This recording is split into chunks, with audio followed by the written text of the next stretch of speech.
So I, 26, female, have an older sister, 30, female, who I haven't been in touch with for the past 6 years.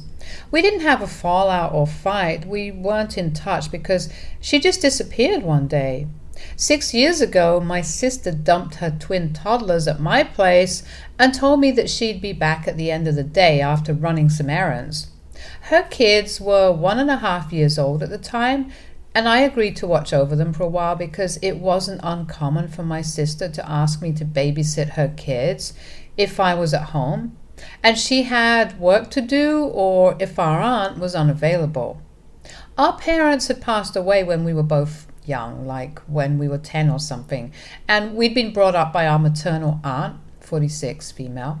But my guess is that on the day that she brought the kids to my place, my aunt was sick, or else she would have taken them to her. Knowing what I know now, I was in my final year of college and was living in an apartment with a couple of my friends back then, but none of them were home on that day and were out celebrating since we were supposed to graduate in just a few weeks. I looked after the kids for a few hours, but began to worry after 9 because my sister had never been that late. I tried to call her several times, but the calls wouldn't go through, and she wasn't responding to my text messages. So I waited for a few minutes more, but then decided to call my aunt for help, and she tried to call my sister as well. But even her calls weren't going through. I checked her social media, and all of them had been deactivated, so there was just no way to reach out to her. My friends came back at around 11 in the night, and even they tried to call her from their phones, but with no luck in the end. I was forced to accept that maybe my sister had no plans of coming back that day, and that day turned into a week, then a month, a year, and eventually 6 whole years. My aunt and I had filed a missing persons report 24 hours back then because we just didn't want to admit to ourselves that my sister had pulled this off on purpose and she intended not to come back. It sucked, but a few months later, I did come to terms with it. My sister and I weren't particularly close growing up since she was different from me, but I still loved her like family does. She turned into a bit of a party animal in high school and decided not to attend college. Instead, she moved in with her high school boyfriend in a small apartment at 19 and got a job instead, which is okay. But they'd waste a lot of their income unnecessarily and had no sense of responsibility. Most of it would go into drinks at clubs, clothes and makeup, and her boyfriend's sneaker collection. So she'd ask my aunt for rent, much too often for her liking, and that increased when she got knocked up and had to go to the doctors frequently. Fortunately, my aunt could afford it since she ran a successful business and had never had any husband or kids of her own. We were all the family she had. So she did it without complaint, but I could tell that she wasn't pleased with my sister's lifestyle because she looked very disappointed whenever my sister would come around asking for money. So I made up my mind to work harder to not let her down. Of course, eventually my sister disappeared along with her boyfriend, and none of their friends knew where they'd gone either, so we just had to make our peace with the fact that they probably wouldn't come back for a long time, or maybe ever. I didn't know whether she was even alive up until last week. 6 years have passed, and now I'm an investment banker and I'm living with my aunt in my childhood home. My aunt and I had repurchased the house I grew up in with my parents recently and have been living here ever since. My aunt and I had pretty much accepted that my sister wasn't going to come back, but then she made a sudden reappearance last week and took us both by surprise. She'd been back for 3 weeks and had asked a few of her old friends to help her find us, and she finally had. She seemed happy to see us at first, but my aunt and I had mixed feelings. You don't just disappear for 6 years without warning, then come back and expect everything to be just the same. We tried to be polite and civil to her, but the conversation was strained at best. We didn't ask her where she'd been because, honestly, it didn't feel like there was a point. And she didn't offer to explain herself either.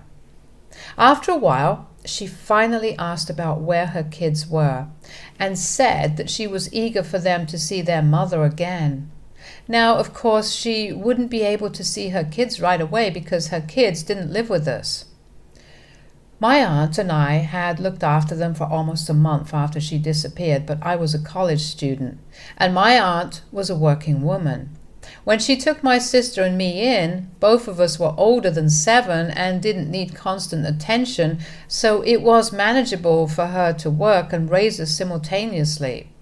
But my nephews were both young and needed to be looked after constantly.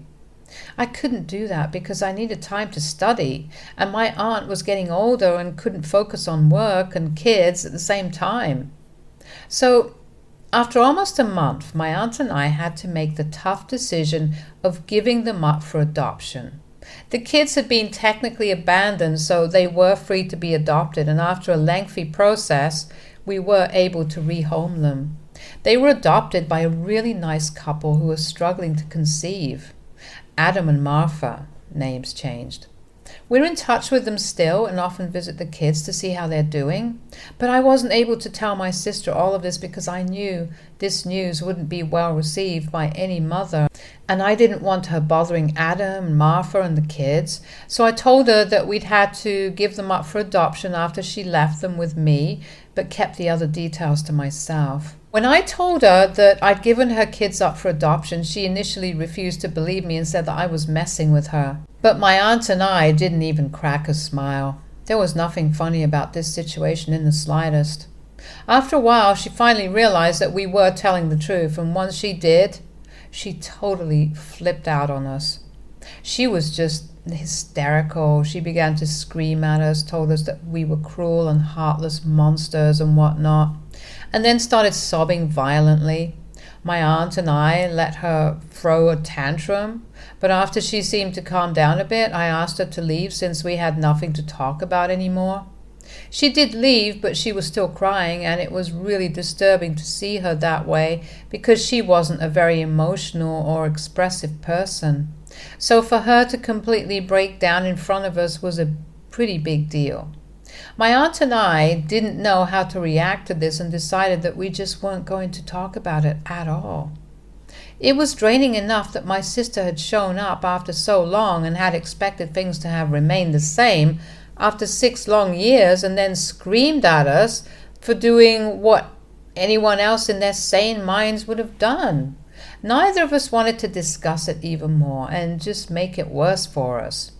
So we didn't talk about it and pretended that it never happened, but yesterday I received an email from my sister and she said a lot of things that I feel like I have to talk about.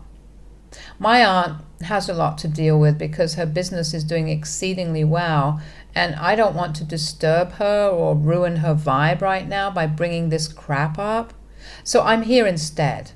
My sister said that she'd been counting on me and she trusted me to keep her kids safe and sound when she was away, but I'd failed her by abandoning them.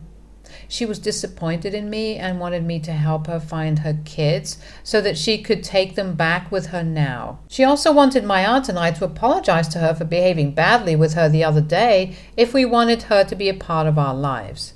She ended the email by saying that she'd be waiting for a reply and told me to make it quick because she wanted to see her kids as soon as possible. The email reeked of entitlement, and I lost my cool after I read it because it was just disgusting. She hadn't even told us where she'd been for the past 6 years, but for whatever reason, she now expected my aunt and me to act like we were family again. In the heat of the moment, I replied to the email saying that she did her kids a favor by leaving them at my place and then disappearing from all of our lives because now, at least those poor kids have a chance of having a better life that she herself would never have been able to provide for them. I told her that she would have been a terrible mother to her kids and they're lucky that they escaped her, and sent that email. In the evening, my aunt came to my room and told me that my sister's boyfriend had just called her. Her business contact info is listed on her website, and that's the number he called. and told her that she'd received and read the mail that I'd sent and was beside herself with grief. She'd had a total mental breakdown and kept repeating that she wanted her kids back and had to be sedated because that's how grief-stricken she was. I feel really guilty now and feel like I was a little excessive with what I said. AITA for telling my sister that her kids were lucky that she'd abandoned them because they have better parents now. Update 1. Hi folks. Firstly, I just want to thank everyone who responded to the original post. Sending love to everyone with messed up families and psychotic sisters. I know it's not easy, but we deal with it somehow. It's been 3 days since I posted and the response has been overwhelming. Now, I know I'm not at fault here and whatever I said in that email was 100% true. It's not my fault that she had a breakdown because she brought that onto herself by abandoning her kids with no explanation. She never even bothered to communicate that she'd wanted me to take care of them during the time that she'd be gone. She'd lied to me and told me that she'd be back to take them at the end of the day, so I'd signed up to babysit them for a couple of hours, not for the next 6 years of my life. As much as I love my nephews, babies are quite a handful, and I couldn't have them around while also working towards my future. I didn't agree to that, so it was just crazy for my sister to even expect that her kids would still be living with me after 6 years. And now, a couple of things about her email that I just have to address and get it all off my chest. I didn't abandon her kids. If anything, I helped them out by leading them to better and worthier parents who actually care for them enough and take better care of them than my sister did. My sister is the one who abandoned them at my place and went off to God knows where for 6 years. Also, she still hasn't told us where exactly she'd been, and honestly, I don't care enough to ask either. But if she doesn't even owe us that, then it's kind of entitled of her to expect that we owe her anything at all, let alone help find her kids. As for an apology, she can pretty much forget about it because I don't want her to be a part of my life anymore. She hasn't been a part of my life for years, and I'll be just fine if she continues to not be a part of my life. It's been 3 days and we haven't heard from her or her boyfriend again, and I'm okay with that. People can call me heartless, but I don't care about what happened to her after the breakdown. My aunt and I faced several difficulties after she left and were worried sick for many a day, but she didn't bother to check on us either. So why should I extend the same courtesy to her? My sister can play the victim all she wants, but I know for a fact that in this situation she's far from the victim. She's the one who created this mess, and she now has to deal with the aftermath of it herself. I can't even imagine how entitled and delusional a person has to be to act out and throw a tantrum after abandoning her own kids and then finding out that they'd been adopted by a better family. At least we've warned Adam and Martha since they deserve to know. I don't know what exactly they're going to do to deal with this, but I trust them and know that they love the kids with all their heart. And even more, they won't let them come in harm's way. And by harm, I mean my sister. Adam was concerned when I told him and pleaded with me not to let her know who her kids had been adopted by, but I reassured him that he had nothing to worry about because she might be their biological mother, but they were the kids' actual parents. And nothing could take that away from them, not even my sister. That seemed to pacify them a bit, and I actually regretted not letting them know earlier, but I just didn't want them to panic unnecessarily. But it's all right, they know now, and I'm hoping that my sister stays away from all of us after this. Update 2. Okay, so my sister decided to get in touch with me again today. It's the weekend, so my aunt and I were both at home, and she showed up at our house about 3 in the afternoon. We didn't even want to open the door to her because this was getting increasingly ridiculous with every week that passed, and we told her to leave through the intercom, but she told us that she wasn't leaving until we informed her where her kids were right now. Obviously, we cannot give out that information without prior permission to anyone at all, especially not to her. So we told her that we didn't know, and that if she didn't leave, then we'd call the police and make her leave forcefully. And then she began to plead with us. She started saying stuff like she only wanted to see them one time and she didn't even care if she had to see them from a distance, but she just had to get one look at them. There was a lot of pain in her voice, and I could see through the cameras that she was literally on her knees. It broke my heart because no matter what happened, I'm still a human being, and I did feel sorry for her. I felt awful, but I tried to steel myself by reminding myself of what she'd done in the past and thought of the kids before telling her for the last time that she needed to leave, or I really would call the police and report her for trespassing. But she continued to cry right on the doorstep. I was left with no other option and was forced to call the police, who arrived 15 minutes later and took her away. But even then, she put up a fight and had to be taken away kicking and screaming. My aunt had just sat through the whole thing silently with her head in her hands, and I can't even blame her, because this is just heartbreaking.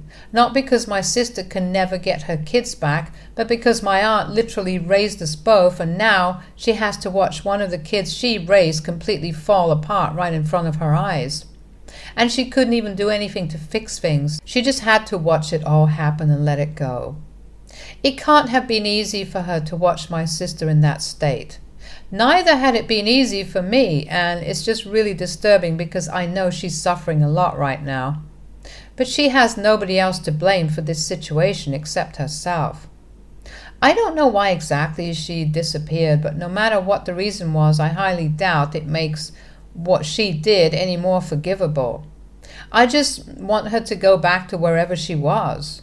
Not out of hatred, but simply because I don't have the emotional strength to watch my sister break down over and over again and cause someone else this amount of pain.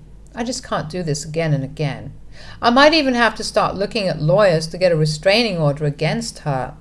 I don't know how effective that'll be, or even if I qualify for it, because this is technically not a dangerous situation that we're in.